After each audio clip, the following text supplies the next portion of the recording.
What is up, y'all? This is OBB, the Diecast News Guy, bringing you guys with another next-gen diecast review, and it is going to be on a diecast that I am very thankful that I got from my good buddy Josh on Instagram, also known as Ty Gibbs Fan 2021. Check him out on Instagram. I'll probably link down below, but he was able to go to Gateway, and he found some cool shit, and by cool shit, I mean 2022 next-gen cars for the NASCAR Cup Series, and if you guys already saw my first one, thank you guys for your support. I know that's going to be a good turnaround for that video because everyone's hyped out about these next gen cars. So here's a nice little sequel to this. I don't have any other more next gen diecast to review, but heck, you know, if anybody else can hook me up on some more next gen cars, that would be great because I absolutely just love these things. But without further ado, guys, we're going to do the diecast review on Chase Briscoe's 2022 Mahindra Tractors Ford Mustang for Stewart-Haas Racing. Yes, this is the paint scheme that Chase Briscoe was able to grab his first Cup win in the NASCAR Cup Series at Phoenix. So of course we're going to have a nice little talk about this, and of course talking about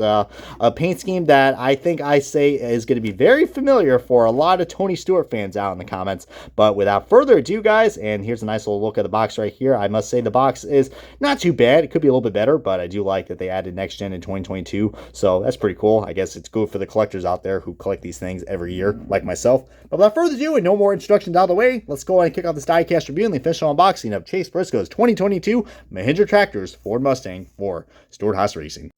And alrighty, guys, we got this diecast out of its box, and man, let me tell you what, man, this is a sharp looking paint scheme. But more importantly, I think this paint scheme might look a little familiar for anybody who's out there, especially if you're a big Tony Stewart fan. A red, black, white paint scheme. Boy, what have we seen that before? Maybe, I don't know, the good old boss man could probably tell us about that. We'll find out more later in this video. But yeah, I mean, if anybody who's new to this channel, I mean, if this is your first time watching me, hey, my name is Brian. I'm OBB, the Diecast News Guy.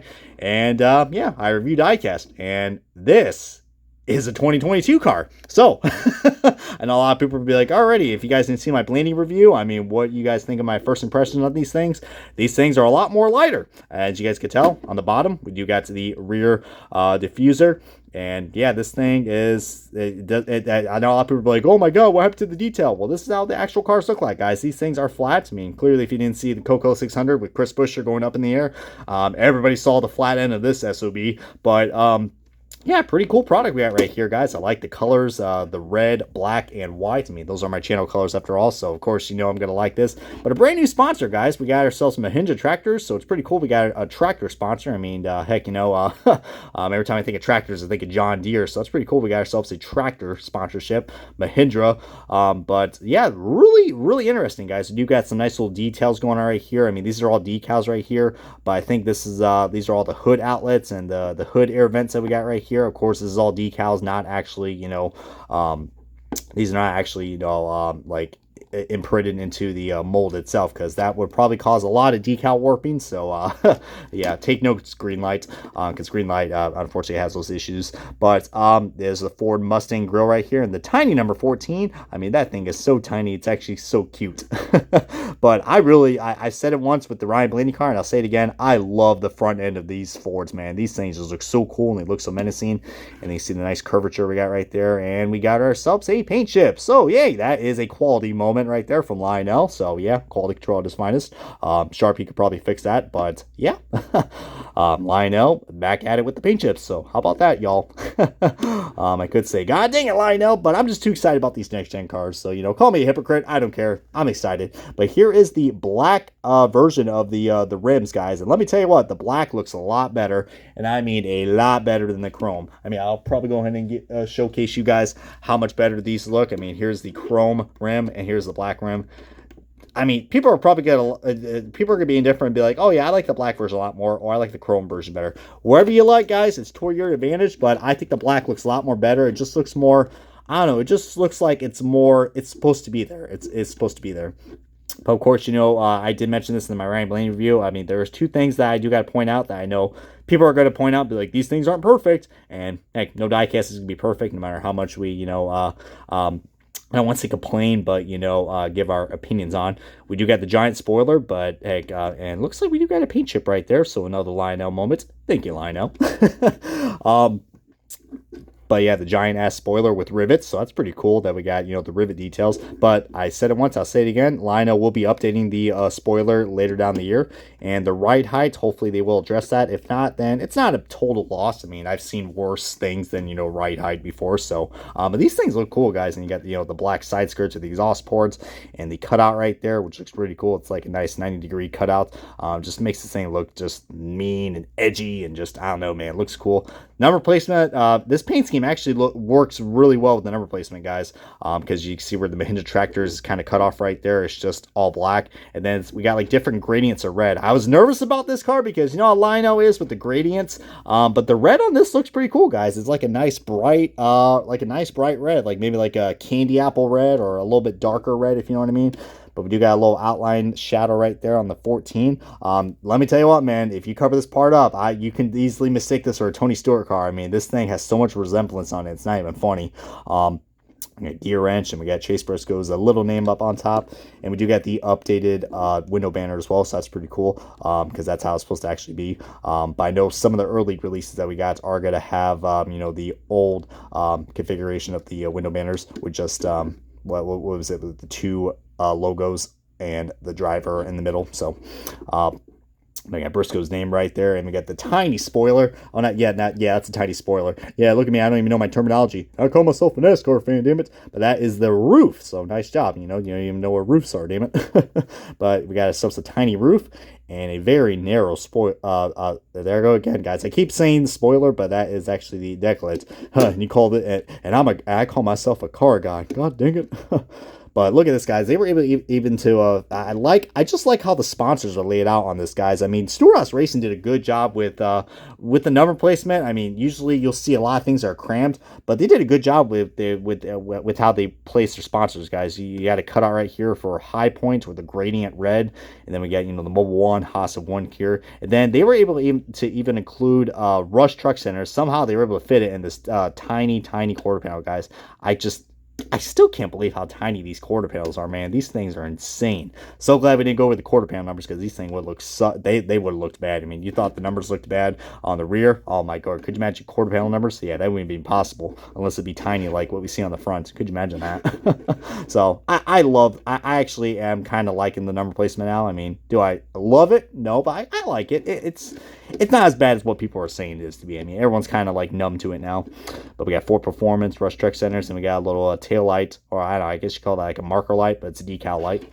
On the back, we got Mahindra tractors, and we got the rear diffuser, Ford Michigan license plate, and we got ourselves another Lionel moment, guys. We got ourselves, looks like part of the Mobile One decal kind of overlapped, and it kind of replicated. Look at that, guys. Look at that. I didn't know Mobile One could start a cloning process for their logos. My lord. Well, they kind of did with, you know, little Clint Boyer. And then back to, so this thing does have some quality issues already. Well, luckily my Ryan Blaney car was good, but we do got some, as you can tell by all this red residue or red paint chips. Yeah. This is awkward. A Lionel moment indeed. And it looks like part of the window banner is kind of cut off right there as well. Probably does help with this giant freaking shark fin, guys. These shark fins are huge. And coming out the other side right here, hopefully we do get some more paint chip issues. What happened to this B-pillar?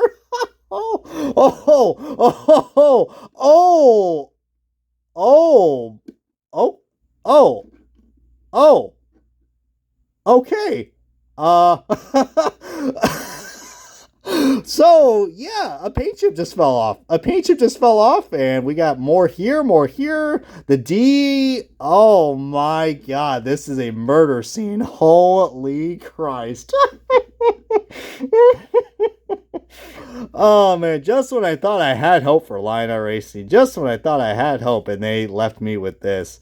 This might be the thumbnail right here, just to show you guys where we're in for the quality control for the next gen cars. Oh, I had such high hopes. Man, this is why we can't have nice things, y'all. But with that dark grievance out of the way, I'm going to go ahead and not touch that side anymore. And let's get rid of this paint chip, guys. Hopefully I can find a way to glue that back on or something. Yeah, that was embarrassing. That was very embarrassing, guys. I didn't even do that on purpose, guys. That literally was just, it came like that. I was like, what the hell, my lord, that guy gave me some bad flashbacks right there with the freaking 187 skill diecast. I mean, my lord, that was that was concerning. But on a positive note, guys, I still do like these cars. Just wish quality control would be a little bit better, but you know, I am going to be pretty positive in this review. I will do everything I can, even though I'm holding a grudge. I'd be like, this is not what I signed up for. But anyways, back to the side-by-side comparison, guys, as we're going to wrap up this video.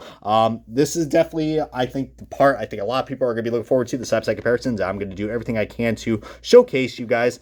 With every next-gen car, I'll be showcasing a side-by-side comparison because people are going to be like, okay, what's the difference? Well, here's the differences right here. Of course, these things are a lot more taller and a lot more narrower. And the back bumpers are a lot more wider, so the hoods are different. Of course, we don't have you know, the rear. We don't have the window cowl anymore. See right there where the, you know, that air inlet valve is. But yeah, you know, looking at this thing now, guys. I mean, the Gen 6 cars have pretty much aged. I mean, I don't want to say horribly, but just, guys, I don't know. I really do like the Gen 7 cars. I mean, they just look. I don't know. They look stylish, in my opinion. Some people be like, they look ugly, but dude, once you see them in person, I think your opinions will change. But yeah, there's side-by-side comparison of, you know, the side-by-side, and then, you know, here is the top view. You see right there, it's a lot more different. I'll try to showcase this without knocking the camera over, because I tend to be a klutz sometimes. So you see right there, the deck lit, of course, is a big difference, along with the roof as well. I mean, the roof is kind of about the same size, but it's a lot more curvier. Then come down to the back bumper. I think the back bumper is probably my favorite part of this car because of the rear diffuser and the spoiler. Look at that curvature, guys, on the spoiler. That curvature on the spoiler just looks oh so fantastic. And do I even got to show this side anymore? Because this side is pretty much, you know, got butchered. But yeah, I mean, if you guys can see right there, I did a side-by-side comparison of Tony Stewart's 2011 car, which this was a throwback that Clint Boyer did in 2019 or 2020.